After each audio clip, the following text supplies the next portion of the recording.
Hi, my name is Monica Ferrell, and I'm delighted to be sharing some poems with you today. So, thank you for your attention. So, I'm going to start with a poem called The Waves. Here we go. The Waves. Old men on fourth-story balconies stare down at me. Children pass by, playing ball. A mother takes in her plain tablecloth, frowning. I will die if before nightfall no one touches me. There is a hospital in this town called Li Incurabili. They will take me there and lay me down on the bed like an ivory blade. I will be pure as a virgin offering empty hands to Christ, and the world will throb beneath me like sea's blue beneath its white. So the next one I'm going to read is called Pony.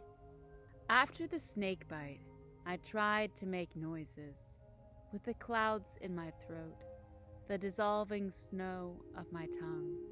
But the young ones kept crying and calling and couldn't hear me.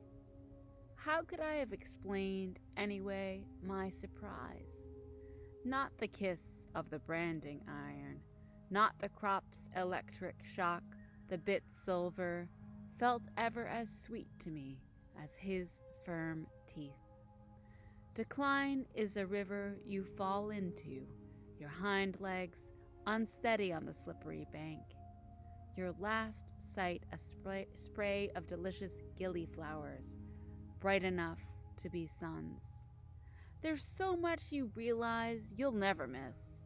Mornings in the sludgy mist, the saddle hours, the way children comb and braid your mane, then look at you as though for repayment. In the ring, on the bridle path, how enormous I was, floating above them while they rode me as I practiced the art of surrender, holding my thoughts separate as a kite. I might as well have been on my own planet of dust, forever careering through shadow fields, till I saw those eyes sparking green from the dark, till I let him shake my body with one touch.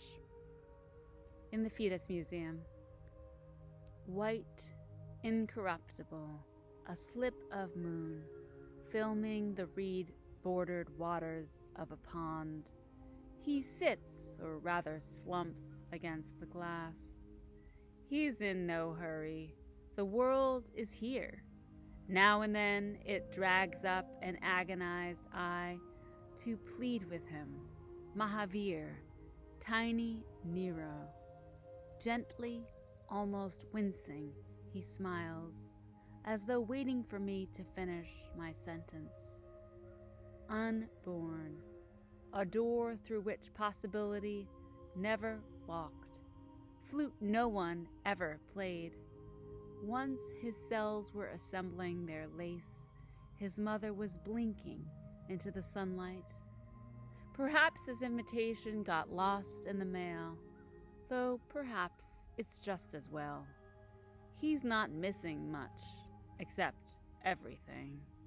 The inventions of lust, the pageantry of what? So, I'll read now the second of these. Like I said, it's also titled In the Fetus Museum. You tiny Nero among peacock silks, you mother of pearl-handed pistol, you mill of stillness, swaddled by dazzling chemistry petals, shut up in a mason jar. What are you listening to, brown eye? Is that a smile? Maybe right now you're dreaming of some distance, heavens shaped from white marmoreal fields where your dead mother's frozen witch-finger touch finds your body finally. It's not too different outside. Here, love is a currency everyone wants. Where I am, you can't get enough of touch, and the sun is a bloom who drowns each night air is like that wine you sleep in. We walk around on two legs, going places. I have a kite in my chest I take out at times to fly. Invention of the Bride. At dusk, words float, blue-fingered, without weight, in a world gone fragrant as a gold egg, cradling rose-pink yolk. Timid at first, stilled like deer at a lake, now they gather to me who pretends sleep, covering my face with their hands. In the memory palace, the dead take short breaths. Shamans breathe a name for who I am. Shamans litany me into being. I open my cold eyes, my throat. I enter the bath, let the waters close over me like a gem. Then reach for my anklet, my red bolt of silk. The sun rises. From the mysterious generosity of a mother, the sun rises. This time I will not be false. This time I will be clear from all falsehood, like a snake from its last season's skin. Bride dressed in fur and steam. A dream of zebras breaks up in the eye of morning, the way the image on a well scatters with one thrown coin. I've said before, I don't mind living alone. All night, rope bridges, tablas, hard wicker settees, a man with a gun, but I got rid of his body neatly, and no one knew. A locomotive, steam and old-fashioned as Anna Karenina, a platform, destinations on the placard, and no one knew.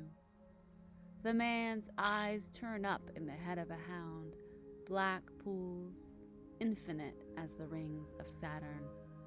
See, even in dreams I get the job done. I didn't skip a beat, walking serenely to the train. I might have been in furs, a stole, white, very clean, since I knew everything here was accomplished in justice for what had been done to me. No one anymore could touch me. So I'm just going to read one last poem for you, and it's called Poetry. There is nothing beautiful here, however I may want it. I can't spin a crystal palace of this thin air, weave a darkness plush as mole fur with my tongue, however I want. Yet I am not alone in these alleys of vowels, which comfort me, as the single living nun of a convent is comforted by the walls of that catacomb she walks at night, lit by her own moving candle.